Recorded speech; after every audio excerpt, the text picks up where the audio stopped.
Hello guys, welcome to my channel. आज हम लोग मैथ्स का दूसरा टॉपिक पढ़ेंगे जिसका नाम है गुणनखंड।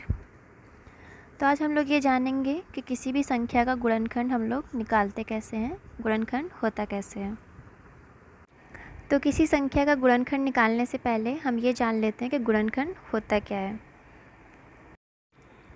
किसी भी संख्या का गुणनखंड वे सभी संख्याएं हैं जो उस संख्या को पूर्णतः विभाजित कर देती हैं। मतलब अगर कोई संख्या दी हुई है और हमें उसका अगर गुणनखंड करना है, उसके फैक्टर करने हैं, तो जो भी उसके फैक्टर या गुणनखंड आएंगे वो सभी उस संख्या को पूरी तरीके से विभाजित कर देती हैं।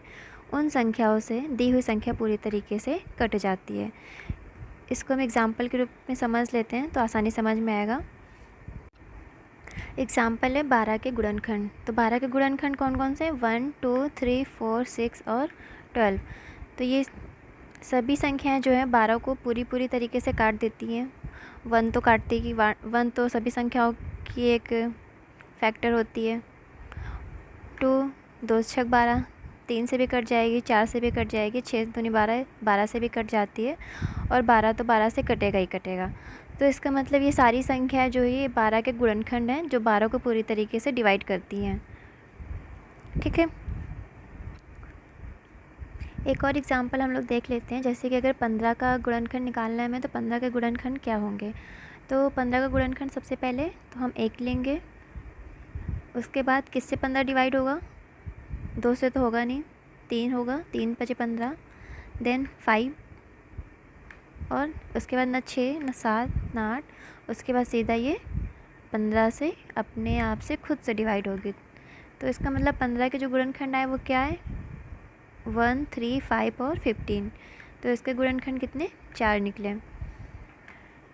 किसी भी संख्या का गुणनखंड जब हम लोग निकालते हैं तो सबसे पहले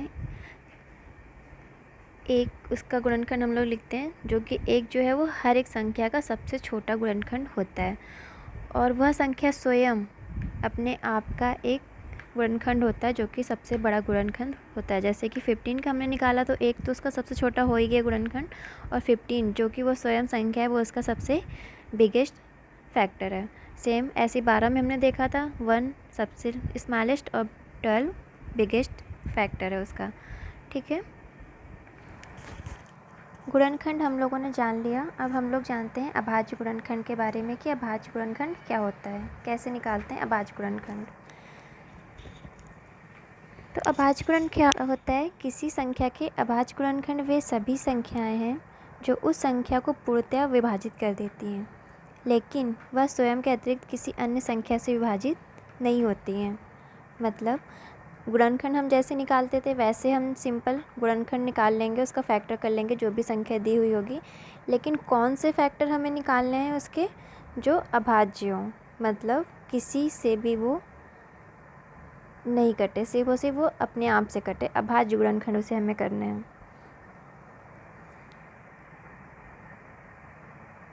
चलिए एग्जाम्पल से समझाते हैं हम आपको कि अभाज्य गुणनखंड कैसे निकालते हैं हम किसी भी संख्या का। एग्जाम्पल है 12 के गुणनखंड। 12 के गुणनखंड हम पहले ही पढ़ चुके हैं, 1, 2, 3, 4, 6 और 12। अब हम इसके अभाज्य गुणनखंडों के बारे में जान लेते हैं।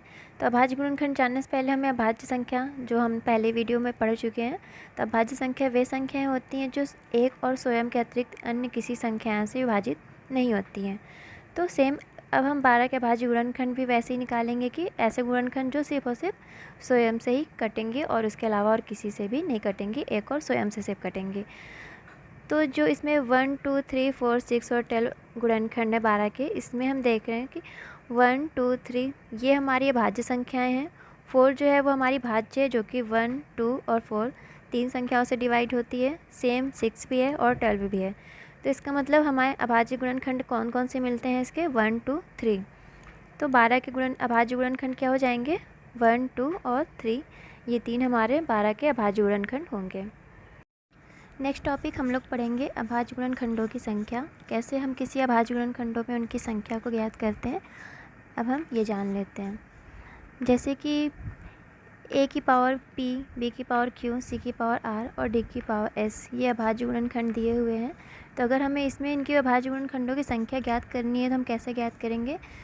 तो जो PQRS जो इनकी पावर्स हैं उनको हम ऐड कर देते हैं, वो उसकी अभाज्य गुणनखंडों की टोटल संख्या होती है। और ये हम तभी ऐड करेंगे जब हमारे ABCD जो है हमारी अभाज्य संख्याएं होंगी तभी। अगर वह अभाज्य संख्याएं नहीं हैं तो हम सबसे पहले उनको हम अभाज्य संख्याएं बनाते हैं।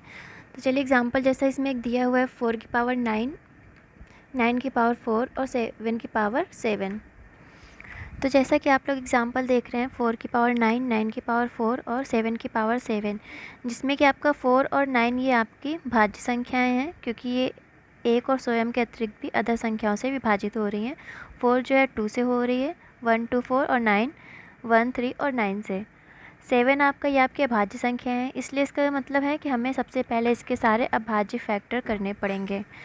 तो इसके अभाज्य गुणनखंड हम करेंगे तो इसको हम 4 को हम लोग ब्रेक कर सकते हैं 2 इंटू 2 में, क्योंकि 2 एक अभाज्य संख्या है। फिर 9 को हम लोग ब्रेक करेंगे 3 इंटू 3 में, क्योंकि 3 आपकी सेम अभाज्य संख्या है। 7 आपका ऑलरेडी अभाज्य संख्या है तो उसको हमें ब्रेक करने की ज़रूरत नहीं है, और वैसे भी वो ब्रेक नहीं होगा। तो इसकी पावर हम एज इट इज़ लगा देंगे 9 4। अब हम इसको एक अलग अलग ब्रेक कर लेते हैं। तो 2 की पावर 9, 2 की पावर 9, 3 की पावर 4, 3 की पावर 4 और 7 की पावर 7। तो ये अब आपका जो अभी आपको 2 इंटू 2 इंटू 3 इंटू 3 इंटू 7, ये जो आपके 2 3 7 फैक्टर्स आ रहे हैं ये आपके अभाज्य संख्याएं हैं। तो अब हम अभाज्य गुणनखंडों की संख्या निकाल सकते हैं। तो हम लोगों ने पीछे पढ़ा था कि अभाज्य गुणनखंडों की टोटल संख्या क्या होती है, उनकी पावर्स होती हैं अभाज्य गुणनखंडों की पावर्स। तो अब हम इसकी टोटल गुणनखंडों की संख्या निकालने के लिए इनके पावर्स को ऐड कर लेंगे। तो 9 + 9 + 4 + 4 + 7 इक्वल टू 33। तो आपकी जो अभाज्य गुणनखंडों की संख्या टोटल क्या आई, 33। तो ये हुई आपकी टोटल अभाज्य गुणनखंडों की संख्या।